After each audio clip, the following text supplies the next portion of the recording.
After an unexpected point at Stamford Bridge, Kieran McKenna's Ipswich have a chance to crack their home form before the end of the season.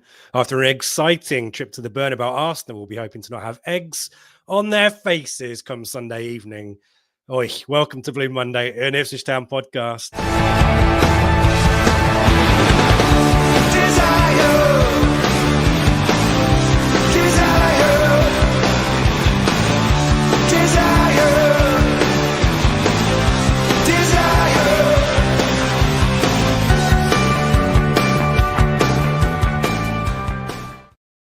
Welcome to the Prematch show, Arsenal at Home edition, and giving us his expert views tonight. That's the last one I have, Seb. Seb Brown, how you doing, mate? Welcome to the weekend. It kind of is unofficially now, although if you're listening to this and you're working over the weekend, we appreciate you. People on shift and all that kind of stuff. Thank you for keeping the lights on. I'm off work. I'm happy about that. How happy are you to be similarly off work, Seb? Yeah, it's nice, isn't it? And obviously a bit of football to come. And Easter is so late this year, isn't it, compared to previous years? And it's only not too long till we have extra bank holidays and and a lot of football to see us through. It's weird, isn't it, going so far into May with the Premier League season? You know, we're so used to the season being done and dusted by the first bank holiday weekend in May. It's very, very different this year. And it's great, you know, we've got another 5 weeks of football to come. So, yeah, keep it going. Might be fun. Are you more excited by the EFL program than the Premier League one? I'm kind of looking forward to watching some games tomorrow throughout the day and it being other people who are having squeaky bum time. I am, yeah. I really enjoy the quick turnaround, the Good Friday and then the Easter Monday kind of quick turnaround time because things can change so quickly and it's a ridiculously exciting race at the top, isn't it? Sheffield United seem to be having a complete meltdown. Southampton moment. Burnley and Leeds, like they're going to get themselves across the line, and the relegation zone is exciting as well. Obviously, you've got Derby, Luton are playing each other tomorrow in a huge 6-pointer at the bottom, and Plymouth, who were dead and buried, are now in it as well. So, yep, God bless the Championship, isn't it wicked? We can't all wait to potentially be back there next season. Plymouth have resurrected their survival hopes. Is that what you're saying, Seb? Very good at this. Is there a little scoreboard you can tick off by the end of the a little buzzer you can play? We should have like a sweepstake or a bingo card, shouldn't we, for each show? Hello to the chat. We love to see everyone there. FPL is getting into the spirit as well. Everyone, evening, everyone. Hope you have an excellent Easter. There we go. More of those, I'm sure, as we go through. Good day to Michael. He was first out of the blocks tonight. 28 degrees today. Whoa, let's hope Portman Road is going to be too hot for Arsenal. Yeah, well, if anyone watched their game on Wednesday night, trepidatious, maybe our sense. Who knows? And as FPL mentions, after the Lord Mayor show, perhaps effect. We were hoping for there. What else have we got? Hello to Paul. Afternoon tea at Suffolk Food Hall. Very nice, very nice. Colin's with us. Do you want to give Colin a huge shout out for predictions last week, Seb? Colin last week, I think I've got this right, predicted Chelsea FC 2, Ipswich Town 2. And whilst we were miserable and suggesting that, I think I said 3-1. You didn't give a prediction, did you? But I think off air, you thought probably maybe 4-1 or 4 or something. Oh, thanks, mate. Cheers. Just throw me under the bus. So fair play to Colin. Yeah, he absolutely nailed that one. Top work, mate. Well done. Well done, Colin. And I think Paul's had a birthday treat. So happy birthday, Paul, if it's a birthday treat. Love that. What else have we got here? Lynn is here. Blackgate Media, 2-0 Town, European hangover. There's some, so you're telling me there's a chance. Neil rightly mentioning West Ham, the team to chase down. Yeah, blooming Wolves heading off into the sunset. I was about to swear, but I won't. Here's an image for your evenings. Evening streaky from a hot tub in Sherwood Forest. There you go. And with his merry men, maybe, who knows? Lots of questions about centre parks, presumably. Oh, no, Forest Parks. There you go. Tourist advice. Excellent yoke. Thanks, folks. Everyone getting involved in the fun. Oh, blimey. Should I put these on this hot cross into the box as Michael and a bun? Dull into the net. Yeah, we're starting to get a little bit scrapey, aren't we there? Even to Paul, long time since we've seen you in the chat. Paul, great to have you with us. All eyes on the Championship, as he says. And hello from the Southwest Supporters Branch, probably the best supporters branch. I'm going to put it out there until someone corrects me if I'm wrong. North American also up there. What's your top 3 supporters club, Seb? There you go. There's a question. You've named two. Is there a third? There isn't, not in my eyes. I think there's a Welsh one, to be fair, so we'll throw the Welsh one in there as well. There must be a Welsh followers group, maybe. You part of it? No. No. Evening to God. Thanks for that.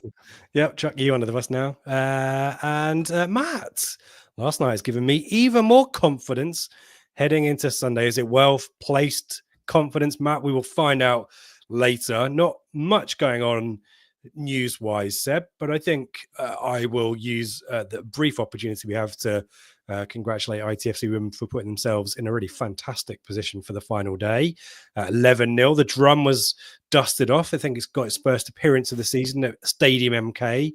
It's quite fun when there's you've got a 3/4 empty stadium, but the drum and the chants really carried in quite good acoustics in the stadium. But not a surprising result after matches earlier in the season and what we talked about.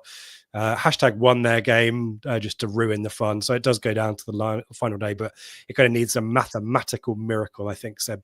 Is it 36 goal swing it needs or something? ITFC are 36 goals ahead, aren't they, in the goal difference? So it's 3 points. So essentially, it's done, folks. Yeah, so it's as good as, but until it's done, it's not done. And but I'm sure Joe is saying all the right words. Joe Sheehan Tambos is saying all the right words at full time. They'll celebrate when it's mathematically certain, and quite right too. So I think at the time of recording, tickets are just sold out. So I was going to say get in there early. Even more reason to have listened to me when I mentioned it last week, I think. So hopefully more tickets will be added. I know there's debates going on about where it should be hosted, and you've got a view on this, I'm sure, haven't you, Seb? Do you want to chuck me under the bus on this one as well, or no? I like to throw under the bus, but I do agree on this one with you. I've seen some chat, obviously, that maybe it should be played at Portman Road to give more fans a chance, to get more eyes on the ITC women. But no, for me, you have to do it at the ground where they've been so successful over the years. That is their home ground, and it's part of the reason they've done so well. That tight atmosphere, and also it's a bit of a nod to the regular goers, the likes of yourselves and all those who've been going for so long. To see them lift that trophy at the AGL, I think is special. It's the right thing to do ahead of doing it at Portman Road. I assume next year in the Championship, potentially there might be more than one game at Portman Road throughout the season, and the AGL might not be their home ground next year. We don't know that yet, do we? If it's going to get shifted with Championship pitch requirements, etc. But no, it's the right place to have the final game. Obviously, they're not playing this weekend, are they? It's the weekend of the Newcastle after game, Newcastle. So a week on Sunday, the final game, Cheltenham, and it will be an absolutely brilliant occasion. Yeah, and shout out to Felix, though, who've been magnificent hosts, as you say, and their teams, their volunteers who turn up on a Sunday. And there have been people traveling up and down to Felixstowe much longer than I have, who were there when the crowds were 100, 200, and now to Paul's comment just before, it looks like we've got a sellout. So amazing. It'd be great to set a record for the league at Felixstowe, just as we've done at Portman Road. I get people want to see it, and it's an exciting thing, and I'm sure the club will mark it in the right way too. So plenty more opportunities, hopefully next season, as said Seb, at Portman Road. But a nice weekend off for the girls who've earned it, frankly. Some walking wounded a little bit, some more injuries, sadly, some players not being able to feature towards the end of the season. We wish them speedy recoveries, and hopefully we get to speak to someone before Sunday's game as well next week. Got some irons in the fire there, to quote Jim Magilton. And finally, said before we talk about Arsenal, fans supporting food banks. Our mates, they're doing fantastic work as always, and they're back in their fan zone this weekend. Yeah, as always, it's the monthly collection game for the fan supporting food banks between 11 and 1:30, slightly adjusted times given the 2 p.m. kickoff time, so an hour earlier than normal, outside Planet Blue around sort of the Sir Alf area, or in the fan zone, of course. If you head to @ITFC_FSF on Twitter or X, you can get an idea of donations of stuff. But it's the stuff we've been saying for years, the non-perishable goods and stuff are the easy wins. It's great work when they do it, and please, if you can, help out. There'll be one more at some point in May, presumably Brentford or West Ham, and it's great work they do. And they're also doing a sponsored bike ride, aren't they? You've got the details for that one? Yeah, 500k from Ipswich to Dusseldorf next month in supporting local food banks. So they're looking for sponsorship. They already have a really good number. So we put the link there. We'll put it on our socials too. GoFundMe.com/F/Ipswich -2-Dusseldorf-cycle-ride-for-food banks. We could have got a URL shortener there, shouldn't we? But folk who can hopefully see that there, we'll post it. But fantastic effort that cycling all that way, and the guys keep doing fantastic work there. So do support them. Do support them on Sunday. Cash donations very welcome as much as drop-offs. And if you want to support them and offer your time, I'm sure they'd be very willing to hear about that as well. So do give them a shout. But yeah, fantastic work from ITFC FSF. FPL Tractor says, hopefully Arsenal will be counting their chickens. One person who certainly wasn't, and people picked up on it, Declan Rice, straight after Real Madrid, very much talking about Sunday, giving us enough respect. Where they'll be in the team, I guess we can speculate later on. But before we talk about Arsenal over the course of the season, brilliant result in the Champions League, semi-finalist, of course, but home and away victors against Real Madrid. Not many people can say that over the last few years. Really cracking goals, weren't they, at the Emirates? But just brilliant. Got the job done despite a penalty miss. Pretty lousy penalty. Whose is worse, Saka's pen or Ez's pen for Palace at Newcastle? Have you seen that? I haven't seen that one. Saka's one was shocker. Saka's one was a shocker, wasn't he? Kind of Panenka'd it, but slightly wasn't wide. Really a Panenka, was it? No, horribly wrong. But what a couple of performances. You know, a lot of people after the first leg, 3-0 victors, obviously last Wednesday, whenever it was, last Tuesday, people were saying any other club, you're probably there or thereabouts, but the Bernabeu, you know, they can do special things. It feels like so often this is Real Madrid's trophy, and it always seems to be they find ways to win that competition with late goals, etc., and late drama. But, you know, it's not an exaggeration to say that Arsenal could have won that first leg. They could have scored 5 at the Emirates, and they probably could have scored 3 or 4 last night. It was an excellent performance. They didn't kind of sort of try and contain Real Madrid, did they? They kind of took the game to them, which is exactly what the right kind of thing to do, I think. And yeah, a brilliant couple of performances, and that is now they're putting all their eggs in the Champions League basket for the season, aren't they? The league season hasn't gone to plan. Obviously, they find themselves in second, but it's a very different second to the last couple of years when they've kind of been going toe to toe with Man City, and we've kind of seen every weekend both sides are winning, and they finish a point or two behind the eventual winners. It's a very different story this year round. So that Champions League semi against PSG in presumably 2 or 3 weeks' time is going to be the absolute key of their focus. Declan Rice, like you say, correctly said, we've got Ipswich at the weekend on Sunday. That's a tough game. Who'd have thought Ipswich would have got to mention the Bernabeu this season? But yeah, so that's clearly they've got they are giving the league the respect it deserves, but their entire focus will now be on that Champions League potential victory to propel them to that kind of elite level of clubs.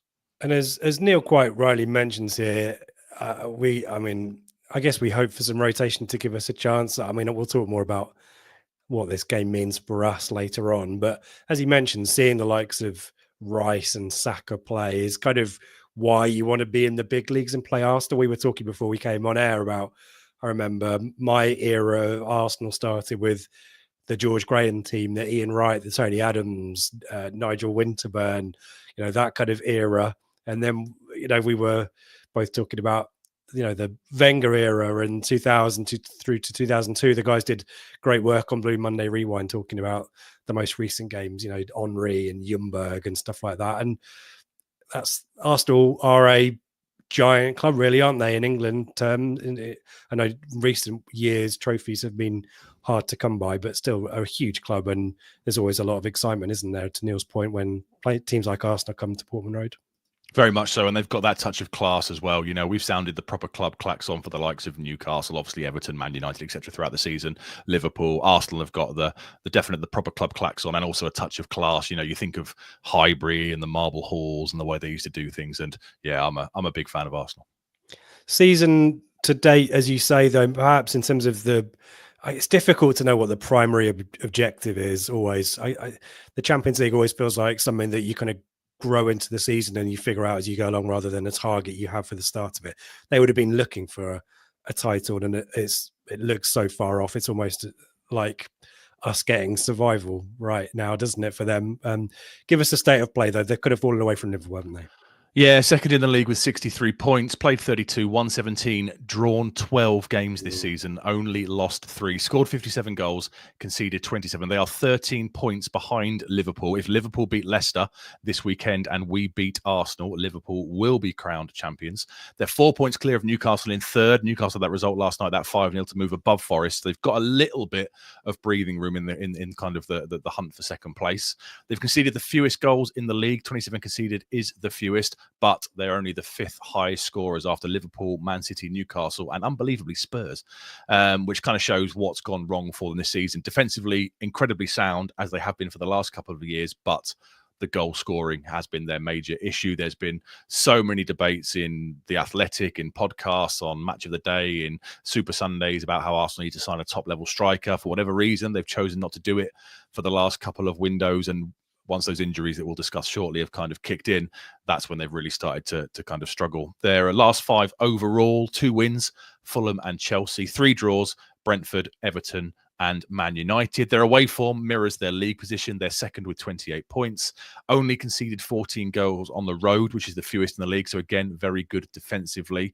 Last 5 away, 2 wins, Leicester and Wolves, and 3 draws in their last successive 3 away games against Everton, Man United and Forest. So I guess the reasons for that is also because obviously the Real Madrid game, they've done some rotation in recent weeks. And obviously if you have a quarter-final 2-legger against Real Madrid, it's understandable that becomes your key focus if the eventual championship is so far out of the way. I just think that having looked at what they did for the last 2 years, we'll discuss Arteta and how he steadily progressed the club. If you look at what they did for the last couple of years with pushing City all the way, I think they will look back and think this is a real missed opportunity given United's implosion, Spurs implosion, Chelsea inconsistent, City kind of being a shadow of the former selves. This was a real chance for them to push on and finally get that, well, the first, I guess, league title since the Invincibles, isn't it? Which must be 21 or so years ago now. And I think they might look back, even if they win the Champions League, they probably will look back with a tinge of regret, should we say, at how the league season has gone. I just recall how Liverpool celebrated their title, having won the Champions League in recent history, and it felt completely different for them, didn't it? And yeah, sometimes it kind of they feel like they're a little bit of a Liverpool from the kind of 90s and noughties in respect of some really, really big glory days in the past that are a few decades behind them now, and you want to kind of recapture that sense of being at the top table and being the big name. I mean, they've done us a favour, haven't they, in recent times with those wins at Leicester and Wolves. Shame that we couldn't do more of the work, hard, heavy lifting ourselves. But I was going to say last time out, talked to us about the Bernabeu, said, but maybe we'll talk about Brentford instead. Yeah, 1-1 draw against Brentford last weekend. A lot of rotation in between the two Real Madrid first leg and second legs. It wasn't a great game. I watched about half of it. It wasn't a great game at all. Thomas Partey opened the scoring, a blisteringly quick counter-attack from a Brentford corner. Declan Rice carries the ball pretty much the whole length of the field before finding Partey, who kind of slams home. Visa equalised on 71 for my fantasy team, thank God, hooking home in the 6-yard box. They bossed the possession, 64%, slightly shaded the XG, 0.96 to 0.24, 14 shots, but only 3 on target, which kind of sums up their season. They're very good, but they haven't quite been good enough to compete and get it across the line. And that's been a kind of a theme throughout the entire season, I would suggest. Should we talk about Arteta? A difficult one for me. I think you like him, don't you? I do, yeah. I like him. I liked him more since I saw the documentary. The Amazon behind the scenes thing they did must have been 3 or 4 years ago now, I guess. I liked what he was sort of trying to do, and I guess he went through the pain, didn't he? He cleared out the high earners, your Aubameyangs, your Ozils, and he kind of focused on the younger players and looked to really instill his playing philosophy. And I kind of thought that he should have done better his first couple of years. He finishes 8th. He won the FA Cup in the kind of the COVID behind doors final when football restarted in 2020. But the league positions were pretty poor. But when I saw that documentary, I kind of liked what he was trying to do. And I think he's done a really good job in the last couple of years of turning Arsenal into genuine contenders again, because it's not that long ago. They were in their, was it the kids call it, the banter era? I mean, AFTV and all that stuff. If Arsenal did something stupid or threw away a victory or whatever, then all the socials will be, can't wait for AFTV tonight, that kind of thing. And he's kind of moved the club out of that. They are now genuinely title contenders. Okay, this year they have dropped off, and I think he's done a pretty good job at the club. He's managed 280 games. He's been there since December 2019. He's won 168 of them, which gives him a 60% win rate. As I said, he won the FA Cup, and he has showed successive kind of progression. Like I say, 2 8th place finishes, then a 5th place finished, then second for the last 2 seasons. And these point totals, 2 years ago they finished on 84 points, and last year they finished on 89 points. And I just think that, a bit like Klopp, I would suggest, probably did deserve more than one Premier League title, because he went toe-to-toe for City for years. He must have been, 4 years on the bounce, was it? And just couldn't get past an absolutely excellent City side. I do think Arteta should be kind of applauded for, I did some research earlier. I think 18 of the Premier League seasons, 89 points wins you the title. Some seasons quite comfortably, some seasons by 10, 12 points or whatever. So I just think he's very unlucky that he's in an era, a bit like Klopp, where you've got this unstoppable Man City side, but it shouldn't diminish what he's done. I mean, he's kind of gone in there, rejuvenized the club, got them competing. I mean, if they win the Champions League this season, then yeah, he's done a great job. But I do think he should be applauded for what he's done, because it was a big club that had lost its way a little bit, and he's done really well to turn it around. I think you're not as convinced as I am, though, are you? Well, only that I having sympathy with them not having yet got a title. In terms of the maths, fair enough. It's a fair shout. I think there's probably, I kind of look back at, the great managers in Premier League history, and I think they have a bit more of a ruthless streak about them than maybe Arteta. And I'd argue, he's from the school of Pep, like Maresca. Sometimes there's a little bit too much of a purist, or maybe think about those games against Man City and stuff like that. Every now and then they show a little bit, but it's a nice team, isn't it? There's nice characters, really excellent footballers, of course, but there's no kind of that sneakiness, or maybe the S-housery to get the, even our a game earlier in the season. We'll talk about the head-to-head record in a second. I kind of felt like Arsenal just huffed and puffed. We sat in with a low block.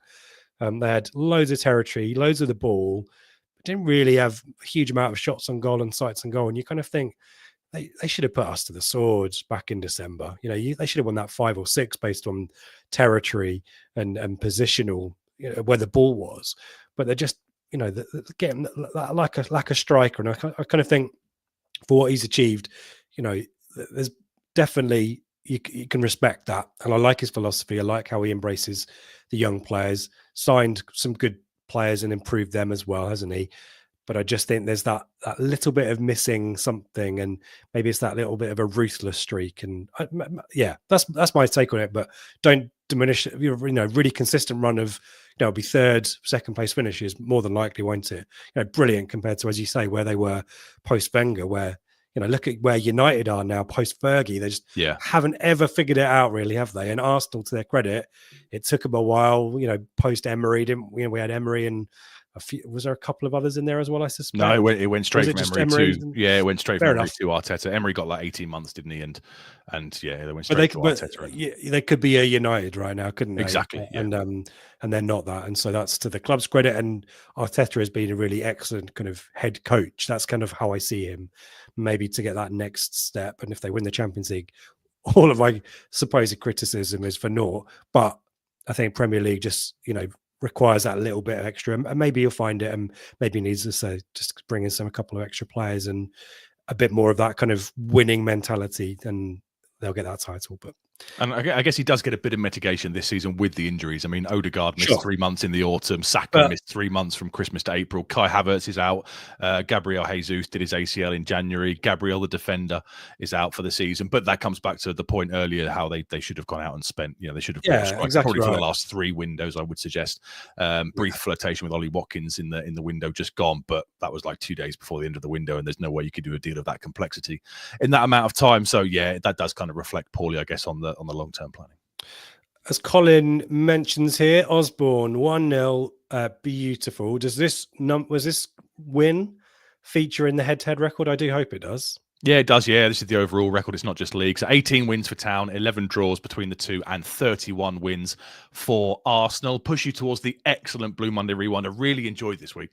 Push you towards that with Dave and Craig out available now. The last league meeting was December 2001, a 2-0 defeat. Lundberg and Thierry Henry penalty after a foul by Mark Venus at Portman Road. The previous year, September 2000, a 1-1 draw. Marcus Stewart in off the shoulder. Jermaine Wright pirouetting around Dennis Bergkamp, of all people, I think it was, before Bergkamp got a relatively late equaliser. Naylor should have scored a header, and he fired one just past the post, didn't he? Yeah, that was a really, really good performance then. The last time we met them at Portman Road was January 2011. Ooh. How could we forget the two-legged, you're wearing the shirt out of honour, the two-legged Carling Cup, whatever it would have been at the time, semi-final. Thomas Priskin late on, was it 70-something minute? 1-0 league Did we, cup semi-final first. Travel that one together? Yeah, we did. Yeah, we did. Yeah, I remember celebrating that at a Mackey's at Cambridge Services halfway back to the Midlands, and what a night that was. You know, second leg less so, but at that time, I think we just got smashed by Chelsea. We were talking about that last week, weren't we? Yeah. And that was a really unexpected. Paul Jewell in the stands didn't have the ball to sit in his dugout. He'd been announced, but he chose to wait after the Chelsea and Arsenal games and promptly took charge for a 2-1 defeat at Millwall. Brilliant. And they weren't great in defeat, were they? Fabregas bitching about rugby strategy, rugby tactics, wasn't it? And someone bitched about the pitch, maybe.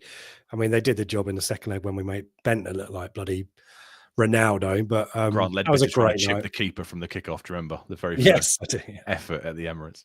The last league win for Ipswich at home at Portman Road was in September 1984. I think this might be a bit easy this week because we did 2011 last week for the 7-0 Chelsea game, and it's the game after, so a lot of familiar faces. So, do you want to do the 2000, the 1-1? Oh, yeah, we haven't done. Let's see. We've done very little 2000 this season, so let's do the September. Yeah, because Colin Healy's very fresh in my mind, and because I think that was a clue last week, wasn't it, as well? But Jamie Peters, Darren O'Day, Martin Fuller was definitely in goal because I've got a video of him running to the North Stand and doing his usual, salute to the North Stand. Yeah, I can remember. So let's have the 2000 side, the 1-1 draw in September 2000, on our way to finishing 5th. It looks like it was a 3-5-2 or a 5-3-2 wing backs, whatever you want to call it. Go. If you don't get at least 10, I'd be disappointed. Richard Wright. Tick. See if I can do it in order. Clapham. Tick. Venus. Tick. Bramble. Tick. McGreal. No. Vilnius. Yeah, right wing back. So you need the central defender. Is there another central defender in there? Yeah, Bramble's the right defender. Hernandez's the left defender. Oh, I hadn't mentioned Herman. So, sorry. Have you said Venus? I said Venus, yeah, but sorry, my mistake. Herman was where I was going to next anyway, so that's all good. Okay. So midfield, Magilton, Holland, Wright. Tick, tick, tick. Well done. Strikers, Stewart and Scowcroft, isn't it? Well Naylor comes on. Yeah. Naylor came off the bench and replaced Scowcroft, I assume. Don't need the chat, but let's fair play to Neil. Here we go. Right, McGreal's wrong, isn't it? Yeah, McGreal didn't play. We don't have a player called Willis. Sorry, Neil. He rushed his type in there. Bruce Willis doesn't play for us. He got Herman though as well. So I'm sorry, chat. That's my era, isn't it? That's our bread and butter, Seb, isn't it? I could probably do the bench as well, maybe. Is that Amir Carrick on the bench? I don't know. I didn't note down the bench, so please let me try and find it. But yeah, no, great times, and that 2001 game, I can barely remember anything apart from we just kept making mistakes, didn't we, at that point? And 2-0 was probably take it at the time, but yeah, what an era. And that match of the day, Marcus Stewart header, John Moxon. It was the featured. I think Craig and Dave say on the pod there's like 20 minutes of it on YouTube. So I got a video recorded of it somewhere in the archives, so I think it might be on YouTube as well. But yeah, great days, wasn't that season? Brilliant. Yeah. Should we go? We mentioned kind of the striker situation. Moving on to Arsenal. Didn't get that deal done for Ollie Watkins, but other than that, not a huge amount to talk about. So should we get straight into the style of play, Seb, and all that kind of jazz? Yeah, let's do that. If you want to bring up the Monday Night Football rip-off. So it's a 4-3-3 formation. They've played it 25 times so far this season. He's pretty religiously, because this is what he goes for. It's kind of his tried and tested method that he's got imposed on them. As you would be expected, it's high possession, attacking football, high pressing intensity all over the pitch with a high defensive line to try and control things. So, as I said, 4-3-3. He likes to play kind of opposite-footed players in the central midfield alongside the two starters. So Declan Rice is right-footed, but plays on the left of the three. Zinchenko, or normally Martin Odegaard, as I said, this is the Brentford game where there was heavy rotation, is left-footed and plays on the other side, I presume, to open up different passing channels and stuff like that. If I bring it forward to the average player positions, you will see it doesn't really shift too much, I would suggest. Jorginho takes up that kind of central defensive protection. Thomas Partey fills in there, but they've got a couple of issues at right back. So he was playing on right and the right back position against Brentford. Saliba and Kiwior with Gabriel being out are the two centre halves. Kieran Tierney, who kind of made his first start for about 3 years, I think it was. He's had a couple of loan moves out places. He doesn't push up quite as far on the left-hand side as the right-hand side does. They are the top of the league for attacks down the right-hand flank, which when you think of the likes of Bukayo Saka, Ethan Nwaneri, makes total sense. If we then look to bring it forward to where they touch the ball most, you will see how high that defensive line kind of is. It's all about possession and all about control. Jorginho will back up the two centre halves as the insurance policy. They will kind of double up with Zinchenko meeting Partey and Tierney and Kiwior meeting Rice in those kind of advanced positions. Trossard, who was the kind of the central striker, isn't the most advanced of the player. It's the two wide options. So Nwaneri kind of has that real kind of almost like the Wes Burns role, to stay high, wide and right. Saka, if it's him playing, will cut in on his left to try and cross the ball or look for shooting opportunities. And Martinelli's the same. He will also look to cut in to create shots. And yeah, I mean, that high line kind of explains it's going to be very much a bit like Chelsea last weekend, where, Arsenal won't knock it around the back so much as Chelsea did, relatively pointlessness. But the idea being that, when the ball is cleared, it's going to come straight back at you and they're going to want to control things right from the kickoff. Some of the numbers, a lot of the stats do kind of completely mirror where they are in the league, other than the attacking stats. 11 clean sheets is the third highest in the division. 5 red cards is actually the worst in the league as well. Lewis Skelly's got a couple, and they had that weird phase. You remember where Declan Rice got sent off 1 week for kicking the ball away, and then Trossard a week later, I think it was, at the Etihad, kicked the ball away, and the same kind of thing happened. It's the attacking stats, which is where they're starting sort of falling down. 14 shots on 14 shots per game is the 5th highest, but only 5 on target is only 8th. They are a threat on the counter. I mentioned the goal they scored against Brentford last weekend was a very quick counter move. 9 goals scored from counter-attacks is the 3rd highest. And set pieces have dropped off a little bit. I think when me and Ben did this show back in December, it was their complete party piece. I think they'd just beaten Man United with 2 almost identical set piece goals, and they kind of have all the Arsenal players would be at the far post in a massive huddle, and they'd all kind of run in, and Declan Rice from the right and Declan Rice from the left and Saka from the right would take in-swinging corners and drop it right on the keeper's head. They have dropped off slightly in recent weeks, but they're still the 4th highest scorers in the league with 11 from set pieces. So still a big threat there. I was just going to remark on the shape there. Very much reminded me of the finishing position for your analysis of Chelsea last week, as you say. And kind of thought, well, Maresca and Arteta, School of Pep and all that kind of stuff. And then also made me think breakaway goals. That's what we want. We need to get. Well, we said last week, didn't we? We said we should be able to find space in behind those fullbacks. And sure enough, it was Ben Johnson down the right who kind of crossed it in for Enciso. So hopefully we can get similar luck against Arsenal this weekend. Hopefully so. Hello to Christopher. He's in sunny Mexico. Good to have you with us. We're brightening up his day, apparently, Seb. Who'd have thought that with football chat, Arsenal chat? At least, yeah, the name Ipswich is getting out there. Maybe difficult to say, he says. But yeah, good to have you with us, Christopher. Seb, statistics are unbelievable. It's like, you don't dig them out from yourself. You haven't got a notebook, Seb, of your stats. You do the research, but all right. Thanks. Dear. I'm just saying. Thank you, Colin. Thank you for your kind words. Less so from Rich. Yeah, cheers, he goes. I'm not saying they'd land on your lap, but you don't go to Arsenal's games and with a counter, do you? Yeah, I do. Yeah. Oh, do you? Fair, I was in Madrid last night. I've just. Well, yeah. With your notebook, good man. As you tend to put in certain games this season, key players. I think a lot of these are household names. Saka back from injury, probably a good timing for the Champions League, albeit maybe not on penalties duties. But what a week, or well, 2 player of the match performances for Declan Rice against Real Madrid. He's had a really good few weeks, but yeah, Lewis Skelly, another name.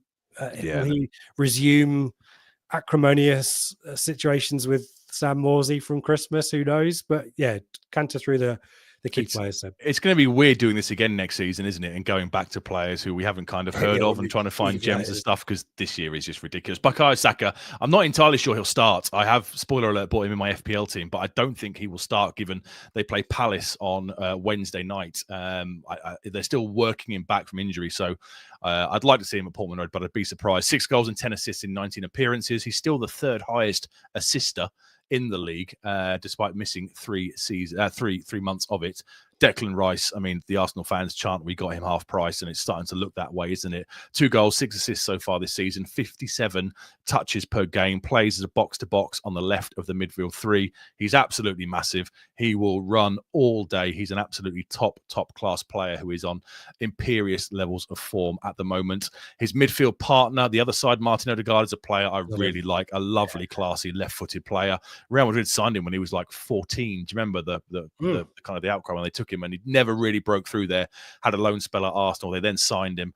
Really, really nice player. 2 goals, 4 assists, 87% passing accuracy. We've mentioned their problems up front. Kai Havertz pulled a hamstring on a warm weather training camp, out for the season.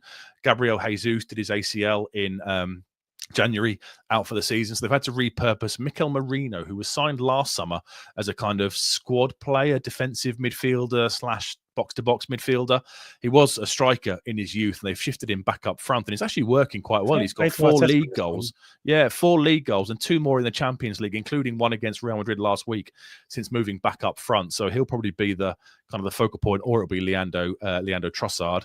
David Raya will be the keeper, 74% shot save ratio and 11 clean sheets so far this season. And you mentioned Miles Lewis Skelly, a bit of a shout out of him. What a season. Started as a midfielder, has kind of gone to the left back role because Arteta likes his midfielders likes his fullbacks to invert into midfield. Scored on his England debut. Can't tackle very well, but a top class young player. They've got some people missing. We've mentioned Jesus. We've mentioned Havertz. Tomiyasu, the right back, is out. Gabriel is out as well, as is Ricardo Calafiori. Jorginho was injured against Brentford and missed the Madrid game, so he might be missing. But I think we will see some rotation given what happened last night in the Bernabeu and the fact they've got Palace on Wednesday night. So don't be surprised to see Ben White work his way back up to fitness. He's now back involved. He could well come in at right back. Kieran Tierney could play again at left back. Zinchenko could come into one of the midfield positions. Leandro Trossard could be the main striker. Raheem Sterling could start on the left or the right, and Ethan Nwaneri could come in as well. Don't be surprised to see some rotation given their upcoming fixture list. Nice one. Thank you, Seb. Thorough, as always, well-researched, good stats. I love your stats. We'll be back to talk about what Kieran McKenna will do after this. Blue Monday is brought to you in partnership with Atwell Solicitors, your ideal legal partner for property and business law. Whether you're buying a home, starting a business, or just need legal guidance, our dedicated team has got you covered. Trust our award-winning customer service team to handle your legal matters with care and expertise. Find out more at atwells.com or visit us at our offices in Ipswich, Colchester, London, and our new location in Woodbridge. Thank you to Atwells, and thank you to One Stop Badges as well. You can get a 10% promo for your own range of One Stop Badges, and other keepsakes for your brand charity podcast. And the only member of the podcast team seemingly trusted with being able to give out stuff before games is me. Do you want to come clean here, Seb? Where's Colin when I need him? Did you get I need someone to rat out Seb from last week. You left him. I didn't see Colin. I saw Simon. I think even Dave buried me on the concourse at full time. Yes, I forgot the badges. I left them in my car at Hayes and Harlington Station or something near Heathrow Airport. So I forgot them. So mass apologies. I will ensure the next time I am at the Greyhound, I will take them with me. And I'm sure if you go and find Rich at the weekend, he will have some for you. But yes, I was suitably chastised by about 5 or 6 different people full time at Chelsea. So yeah, sorry about that. Yeah, I've got no choice to hand out the badges, really, have I? I'm the only one who can be trusted. So, you might have to find me in Port Monroe. They do exist, folks. They do exist, just not where you need them to be. Some interesting stuff in the chat tonight. Streaky, maybe Jesus will be back on Easter Sunday. Very good.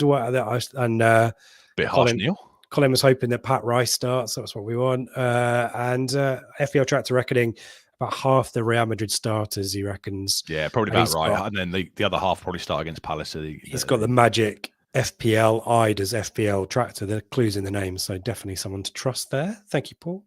And Blackgate, much better Atwell's ad experience, although he misses, which sets them apart. Just to pretend they said which sets them apart. Blackgate Media. You can is that directed at? That's why it's a bit harsh. I presume that's directed at me for getting the badges. Unbelievable, isn't it? Thanks, it's not Neil. nice when Cheers, the chat's not on your side, eh? In terms of other bits of business, usual run of podcast this week. So we will be back Sunday night. Ben, Dave, and Joe. I think the normal lineup for Arsenal post-match reaction. So do join the guys then. We know that it's a bank holiday weekend. Your movements might be somewhat different. So available on demand whenever you like. And if you're listening to this either live, welcome. If you're in the chat, we'd love to see you there. But if you're listening after the fact, we appreciate you too. A thumbs up, a 5-star rating. We've got 5 out of 5 on Spotify at the moment. Thank you, everyone listening over there. Apple need a bit of a nudge. And if you want to leave us a review as well, we do read the reviews. So please give us, rate our puns about Easter or Seb's stats or my FPL prowess, something like that. We appreciate that too. And if you find us and say, I left a review, we'll give you 2 one-stop badges. How about that? But as always, Blue Monday Rewind available for you earlier in the week with Craig and Dave. Brilliant stuff. I listened to that on my way home from work the other day. I really enjoyed that too. So plenty going on, but everything you need to know, all the links to our Telegram group, merch store, but everything you need. Blue Monday, ITFC.co.uk. I will put up a question from the chat, Seb, from Michael Down Under, Townsend or Davis, he asks.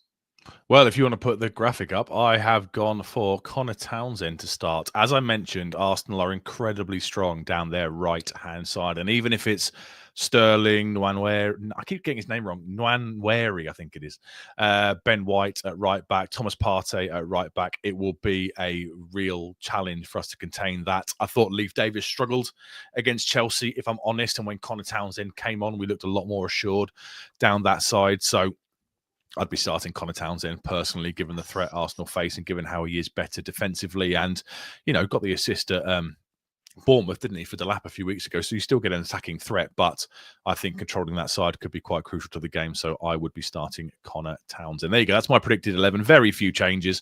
Calvin Phillips, we don't know about, do we? So I assumed he won't make it. I've assumed Amari Hutchinson is still going to be out as well. Morsey and Kayus will therefore continue in midfield, and Cissé will be the number 10. Ben Johnson, shout out for Ben Johnson, by the way.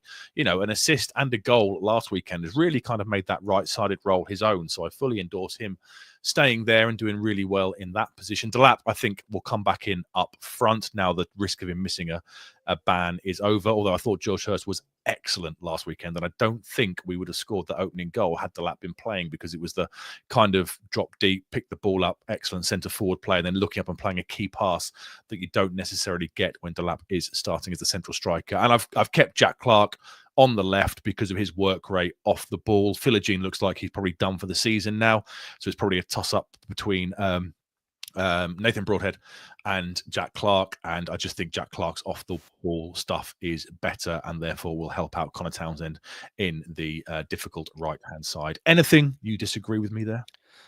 I would be surprised if Davis doesn't start. I think that would be a bold call. I'm not saying that it's not without merit, of course, but it just feels like strongest 11 includes Davis. Neil, question about Amari. We think probably still too far away from return there.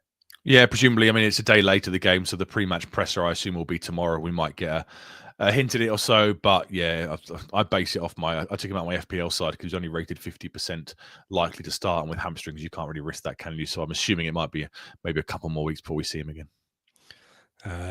Non-stop badges from Seb. FPL shell-shocked at Seb's lack of badges.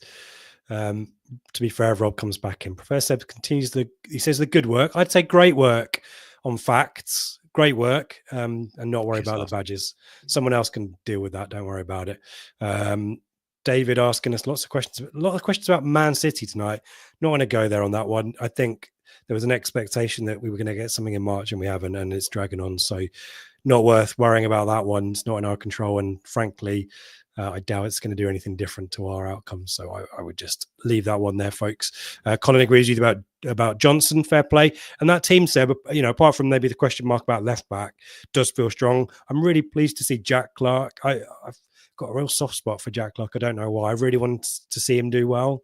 And it looked like he was really well involved in the second goal. Really great routine now. There's some really good analysis by Jamie Carragher about Chelsea fans getting on the keeper's back about playing short and he went long. And McKenna, I think, talked about it in his post-match as well, how we broke through really quickly off the back of them not being able to reset on the basis of playing the ball long out and losing the kind of first contact, which I think Burgess won the header, didn't he? And Chelsea just weren't set up. And I think McKenna was kind of exploited that, and we worked on that, and it was great to see it happen. And Clark was massive about it. And as Neil says, gets better and better. And Colin mentions it too. Decent out last time. So, I'm pleased with that lineup. Wouldn't be surprised to see Hurst start, Seb. What about you? Okay. I thought he was excellent. I thought he, like I said a minute ago, I think he gave you a different kind of perspective from the centre forward that you wouldn't have got with Delap. I don't think Delap picks that ball up for the first goal and looks to play that pass kind of inside Cucurella with Johnson streaming down the line. I think Delap probably picks up and starts running. But even Delap, when he came on, was excellent. I mean, there was one point where I think he put down, was it Chalobah? I think he just put him down on his arse and kind of worked his way into the box. So you know what you're going to get with Delap. I think he'll come back into the lineup. I think last week was probably part the rib injury and part that was the cutoff for the 10 booking game too much ban, wasn't it? That's now clear. So yeah, I think he'll come back in. Michael, to your point, Seb, talking about trust here amongst the back four, and maybe Townsend is more trusted than Davis. Would you say anything potentially about that? I mean, Burgess went nuts at Davis for the goal just after half time. Was it 20 seconds after the restart? Burgess did go nuts at Davis for that one. So I just think Townsend provides a bit more calmness, and obviously he does naturally play a little bit deeper, so therefore you've got that extra body at the back, and defensively I think he's more sound. But that probably just comes with experience. He's played an awful lot more league games than Leif Davis, and Leif Davis has been excellent, and he will be excellent again for us, I'm sure, at some point. I just think when you're playing against a side who are notorious for coming down the right hand side with absolute quality, surely you do everything you can to try and negate that threat. Interesting one from Blanco Lost G. Why not play both Townsend and Davis down the left? It's because our Davis plays as an out-and-out left winger almost, doesn't he? And our left-sided attacker is much more infield, so it'll be a completely different position for Davis to learn, unless you're going to play Townsend in front of him. But then you've got the same kind of problem. I think was it Brentford away? Did we bring Townsend on in left midfield to try and see the game out potentially? That might have happened once, but it would be an alien position to Davis to do that. He's very much stay high and wide, and to have him come inside just simply wouldn't work.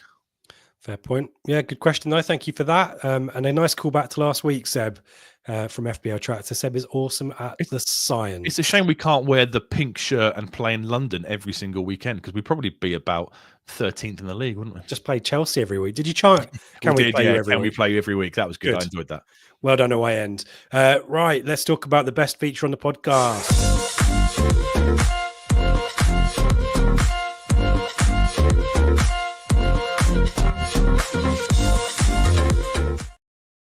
Thank you to Brett Vale Golf Club. They continue to provide excellent support for the podcast and the pre-match show in particular. And as I mentioned, 'tis the season to be getting out there. If you've been inspired by the Masters, like I have to dust off the golf clubs, then go and to trip down the A12 or up the A12, depending where you live, and give them a visit. All kinds of offers.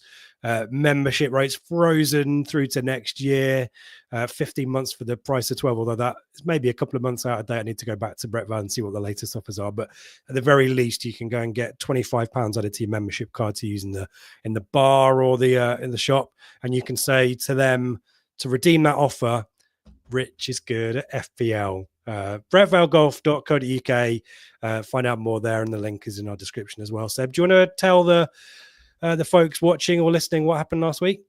Well, hang on, let's have it right. You did play your triple captain. That's why you've won. If you hadn't played your triple captain, I still win, don't I? I don't think so. I definitely Facts. do. I definitely do. There's the numbers. You beat me. You beat me by 16 points. Isaac, as your triple captain, definitely got you more than 16 points for being. No, so he scored 11 points. So you captained him. I would have captained him as well. And so the triple captain gets me 11 extra points. Oh, okay. In that case, I doff my cap. Well done. Great job, little buddy. Outright. You're closing that gap to a solid 300, sub 300 points now. So no, well done. Yeah, you beat me fair and square. Where was Jaden Philogene with my 1 point victory when I needed him? Eh? Indeed. Yeah, I feel like Rory McIlroy winning the Masters. It's like 11 years. Finally, I get to celebrate a victory. I was going to say, I get the green jacket. I get naffle for beating you 1 week. You'll get an item of clothing. Don't worry about that. Oh, yeah, true. It won't be a green jacket. Yeah. Give me a green jacket. That'd be brilliant with your face in the back of it going, facts, science. I'm better at it. Talk to us about how you're going to win this week. I have played my wild card. Oh, he's desperate, folks. He's desperate. Yes. You've got me rattled. Yes, it's better to be the hunter than the hunted, or whatever Paul Lambert used to say. It's a double game week for a lot of people. I needed to freshen things up a bit. I only had one transfer, so logically I played my wild card. So I have bought in Enciso to replace Amari Hutchinson because we have to keep the 2 Ipswich rule. I've also bought in Ben Johnson on my bench ahead of Leif Davis as my other ITFC representative, but I haven't got him starting. I've bought Saka in. I've dropped Cole Palmer, which means he will definitely score this weekend. I have captained Bukayo Saka because he's playing against us and he's playing against Crystal Palace. I don't think he'll start against us, if I'm being honest, but that's what I've done. I've kept Salah in there against Leicester, but I've taken the captaincy off him because he's been quiet for the last few weeks. Well, now he's got his new contract. He doesn't give a toss.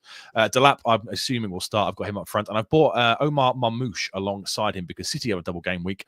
Haaland is injured, and therefore, logically, he should be playing, and that means I have dropped Alexander Isak to my bench. You look like very similar to me this week. I brought in Mamouche. I haven't played a wild card though, so my team is as is. But Newcastle really helping me out. Jacob Murphy slagged him off, didn't you? Had 2 brilliant weeks. It's like when you slagged off Brennan Johnson and he became epic and scored against us. I slagged off Jacob. What did I say? Why have you put Jacob Murphy in your side? And since then he's been unplayable. So yeah, and I brought in Gay. He's had an absolute stinker, red card, and then an own goal, was it, against Newcastle? Yeah. So he's on my bench, even though he's playing twice this week. Or Palace have 2 games, but yeah, I think your wild card should see you right there. But who knows? Yeah, so I brought in Mamouche. He's got 2 games for City. I was exactly the same theory as you.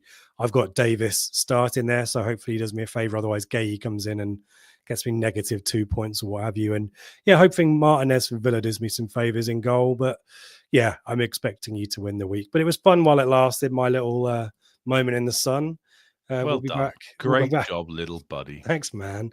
Get your predictions in the chat. That's where we'll finish up. If you've got any questions for Seb about statistics or FPL, then get them in too. And any lineup thoughts too. We'll do those as well. But yeah, one more time for Brett Val. Thank you to them for their support.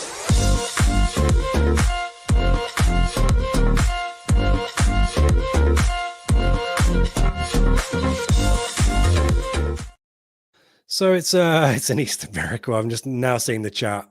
Streaky, I'm missing out. I think he posted that before the result came out. That's unbelievably rude. Thank you to Rob. Appreciate you, Rob. Just support, positive reinforcement. That's what we want. Love me, everybody. Love me. Pathetic. What else have we got in the chat? We've got some predictions coming in. We'll do more of those. But Seb, do you want to start? What's your thoughts? They have drawn their last 3 games on the bounce, and I think it's going to be a draw at the weekend. I'm going to go for a 1-1 draw. I think we play better when the pressure is off. We saw that the Bournemouth game where Wolves beat West Ham the night before. We went to Bournemouth and won. Chelsea last weekend is looking bleak, and we went there and won. Got a point as well. So yeah, I think we put in these kind of good performances against the bigger clubs when the pressure's off, and this ticks all those boxes. They will certainly rotate, I would think. It might be a case of after the Lord Mayor's show following the Real Madrid game. It happened against Brentford last weekend at the Emirates, so I can't see any reason why we can't get ourselves a 1-1 draw. That's what I'm going to do. Yeah. Talking about nice, Paul's making hot cross buns. They're proving in the oven right now.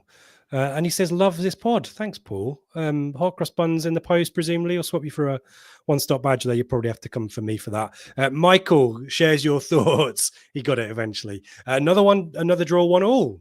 A game of corners. We score from one, and Arsenal to score from a breakaway from one of our corners. Lovely. I can imagine the latter happening more than the former. Rob said 1-1 too. But here comes the positivity from Lynn. 2-1 Town. Love it. Collins repeating last week. I have a lot of love for that prediction from Colin. 2-2, he says. Palmer. FPL Tractor's written Palmer. Did we say that because I took Cole Palmer out of my fantasy side? Maybe, don't know. Don't know. Does he think Alex Palmer's going to score? Maybe Alex Palmer to score. There you go. He's so needy, says Streaky. Unbelievable. He really is streaky. You should see the off-air stuff. I think that might be about you and your stat. And I'm joking. Neil goes for a 3-1. Confidence is back. Home win for Streaky 2. FPL, good performance, a proud performance, a loss. Lovely. Took us on a real journey there, FPL Tractor, didn't he? Neil going for O'Shea to score. About time. Get your header on target. Get it down, Dara. That's my advice for you. Pay attention, Dara, to the 41-year-old podcaster as opposed to the elite level athletes. Yeah. This guy knows what he's talking about. Paul, our mate from the Southwest branch, 2-2 again, he thinks. I'd take that. And we've got a prediction from Rob's boy Tobes. Says 3-1 Town. That feels like a good place for us to maybe end things tonight. If you've got any last predictions, any final thoughts, compliments for Seb, insults for me, get them in. May or may not put them on the screen. But firstly, thank you, everyone, for giving up your Thursday night. If you join us live, if you're listening to this after the fact. Again, as we mentioned at the top of the show, if you're working, if you're keeping things going whilst us work shy layabouts do nothing but shove hot cross buns and Easter eggs into our faces, we appreciate, we salute you, we thank you. Do join the guys for the flagship show Sunday night, 8 p.m. live. A thumbs up, a 5-star rating, all that fun stuff. Buy some Blue Monday merch. Why not? Join Telegram, 2 weeks free trial. Missed anything else? Blue Monday Rewind, fans supporting food banks. Lots of stuff going on at the moment. Lots of lovely stuff. And hopefully a positive performance. It'd be good to get some good end of season home form gathering for what's to come next season, eh? So who's to say that won't start this weekend? I'll put some comments on the screen, Seb, but I want you to sign us out like you did last week, I think. Oh, it was me, wasn't it? Yeah, so I've got to keep it going with the good run. It's a big game, let's be honest. It could have big consequences if we were to beat Arsenal, Liverpool, win the league. If Arsenal were to beat us and results go against us elsewhere, then technically we could be relegated. So it's a big game with quite a bit kind of on the line. As somebody said earlier as well, these are the kind of players that you want to see. The likes of Bukayo Saka, Declan Rice, William Saliba, Martin Odegaard, top class players. Happy Easter, as Collins is there, to everybody. Thank you for getting involved in the chat. Enjoy it at Portman Road on Sunday. I'm annoyed I can't make this one. I could have gone when it was a Saturday, but when they shifted it, I can't get down there, frustratingly. So enjoy it on telly for one of probably the last time this season, I would assume. And whatever happens, as always, give your backing to the players throughout the 90 minutes. The away support at Chelsea, I have to say, last week was absolutely top draw. One of the best away ends I've probably been in since probably this season, the best one, to be honest with you. It was excellent. So more of that, please. As always, we shall end with the rallying cry. Thank you, everybody. See you next week for the Geordies. Come on, you Blues.